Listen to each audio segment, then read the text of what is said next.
안녕하세요. 강신우의 교회음악 강의를 맡아 진행하는 강신우입니다. 칼럼 28번째, 선교사들이 떠난 뒤 한국교회 찬송가 네 번째입니다. 오늘은 한국 찬송가 미래를 위한 이야기입니다. 선교사들이 찬송가 편집과 발행에서 더 이상 관여치 않은 뒤에 우리 찬송가는 두 갈래 길을 가게 됩니다. 한 갈래 길은 1949년 발행된 합동 찬송가, 1983년 발행된 통일 찬송가입니다. 이 두 편의 찬송가는 선교사들이 찬송가 편집에서 보여온 원칙에서 벗어난 길을 가게 됩니다. 예수님 말씀에서 비유한 두 개의 길 가운데 하나인 넓은 길입니다. 합동 찬송가는 그 전에 사용하던 감리교의 신정 찬송가와 장로교의 신변 찬송가, 그리고 성결교회의 부흥성가를 단순하게 하나의 찬송가로 합치는 형태였습니다. 한국 개신교의 찬송가 발행에서 장로교와 감리교 사이에 통합과 분열을 두 차례 거듭하였습니다. 이때 부흥 집회를 통해 교세를 확장한 성결교회 참여입니다. 성결교회 부흥성가는 미국의 복음가를 중심으로 편집된 복음성가집입니다. 결과 합동 찬송가에 많은 수의 복음가가 채택된 것은 당연한 결과였습니다. 합동 찬송가 편집에 참여한 교단 대표는 자신의 교단 찬송가에 있는 찬송들이 새로운 찬송가에서 제외되지 않도록 감독하는 이에 어떠한 학문적인 노력이 없었습니다. 세 편의 찬송가에서 공통된 찬송들을 모두 채택하고 이들 가운데 가사가 다른 찬송들의 가사를 적절히 통일하였습니다.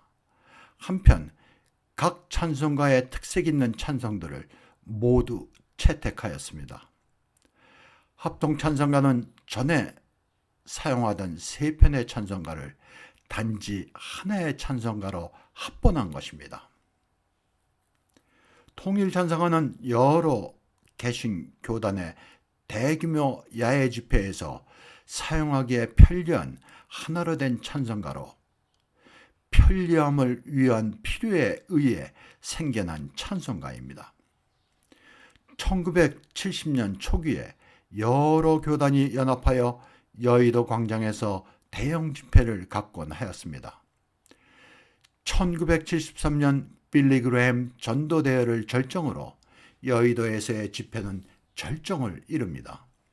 이때 5일간의 집회에서 연 인원 320만 명이 참석하였습니다.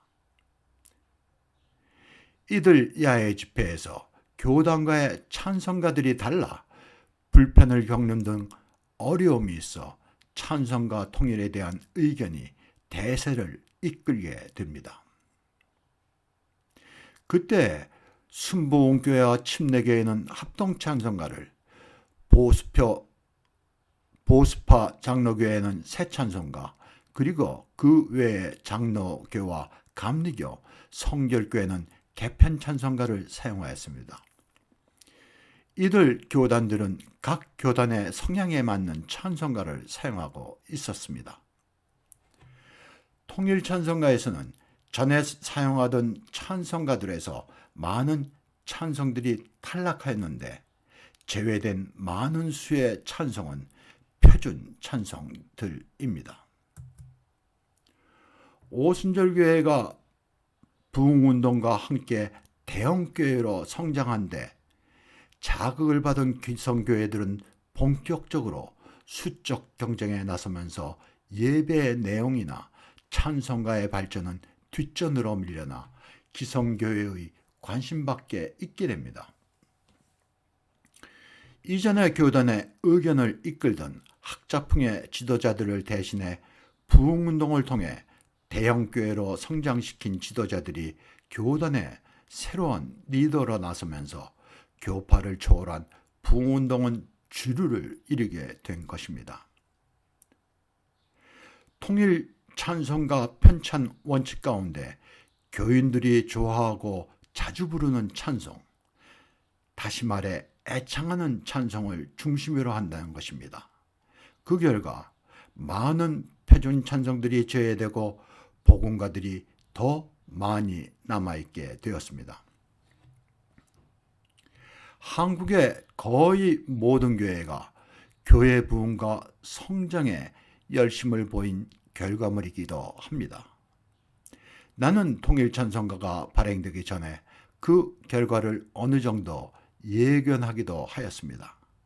그러나 결과는 우수한 표준 찬송들만을 골라 제외시킨 데 대해 다시 한번 놀랐습니다. 제외된 찬송들의 죄명은 크게 셋으로 말할 수 있습니다. 첫째, 회중이 모르거나 잘 부르지 않는 찬송. 둘째, 회중이나 반주자가 노래하거나 반주하기에 어려운 찬송. 셋째는 너무 긴 찬송 등으로 이는 나의 상상력이 함께 하기도 한 것입니다. 개편 찬송가와 새 찬송가의 새로이 채택된 찬송들은 잘 몰라 부르지 않는 것이었습니다. 이는 오랜 시간과 아울러 교육이 필요한 것입니다. 다음으로 표준 찬송은 복음성가와 달리 음악에서 수준이 높습니다. 쉽게 설명하면 클래식 음악과 대중음악의 차이와 같다 하겠습니다. 이러한 이유에서 찬송의 교육과 교회음악 지도자의 전문화가 필요한 것입니다. 학교 교육에서 클래식 음악을 기반으로 학생들에게 음악 교육을 하는데 교회는 이에 대하여 무관심한 것입니다. 나의 저서인 찬송가 예배의 이론과 실제 제3부 한국 개신교 찬송가의 역사에서 통일 찬송가를 상세히 분석한 내용이 있습니다. 이를 참고하시기 바랍니다. 나는 통일 찬송가 이후 발행된 찬송가들의 이름을 몰라 새 통일 찬송가로 말해왔는데 아마 정식 이름이 21세기 찬송가가 아닌가 하는 생각입니다. 이 찬송가가 발행되자 교회들의 반대하는 소리가 높아 보급이 순조롭지 못하여 통일 찬송가와 함께 사용하고 있는 것 같습니다. 21세기 찬송가는 한국 교회의 미래를 보는 것 같아 마음이 무겁습니다. 선교사들이 간절히 생각하고 바라던 것에 대한 기대와 요구에 답한 찬송가는 개편 찬송가입니다. 우리 한국교회의 미래의 가능성을 보인 찬송가가 개편 찬송가입니다. 비록 악화에 의해 강제로 도태된 양화인 개편 찬송가는 한국 교회의 자랑이며 자존심인 것입니다. 21세기 찬송가, 통일 찬송가와 함께 개편 찬송가를 다시 발행하여 함께 사용하도록 하는 것은 좋은 대안일 수 있습니다. 마침 이 모든 찬송가들의 판권이 기독교 서해에 있어 분쟁의 여지가 없을 것입니다. 이제 하나의 찬송가로의 통일이라는 환상에서 벗어나야 될 때가 되었습니다. 교파나 교단을 초월한 하나의 통일된 찬송가는 세계 어느 교회에서도 찾아볼 수 없는 것입니다. 감사합니다.